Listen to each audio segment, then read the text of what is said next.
ये बच्चों ये दूसरा क्वेश्चन था जिसमें हमें दे रखा था कि दो चार्ज पार्टिकल है जिनका मास m1 m2 और चार्ज q1 q2 है, वो एक मैग्नेटिक फील्ड में एंटर करते हैं जो कि जो पेपर के प्लेन के क्या है परपेंडिकुलरली अपवर्ड है। उन्होंने वो दे रखा था वर्टिकली अपवर्ड, यानी कि सीधी सी बात है ये जो पेपर है इसके प्लेन के परपेंडिकुलरली आउटवर्ड है मैग्नेटिक फील्ड। अब आपको इसमें से ऑप्शंस बताना था कौन सा ऑप्शन सेम होगा। अब देखिए सीधी सी बात है, जब कोई चार्ज पार्टिकल मैग्नेटिक फील्ड में परपेंडिकुलरली एंटर करता है तो सर्कुलर पाथ में घूमता है और सर्कुलर पाथ की ट्रेजेक्टरी दे रखी है। अब यहाँ पे साफ पता चल रहा है जिसका मास m1 है उसका जो सर्कुलर पाथ का रेडियस होगा वो क्या होगा, कम होगा, और जो जिसका मास m2 उसका रेडियस क्या होगा, ज़्यादा होगा।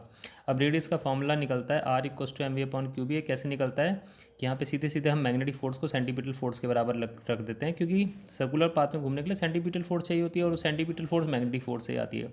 तो मैग्नेटिक फोर्स हमारी होती है क्यूब और सेंटीपिटल फोर्स होती है mv²/r। तो v से v कैंसिल, तो r हमारा हो जाएगा mv/क्यूब।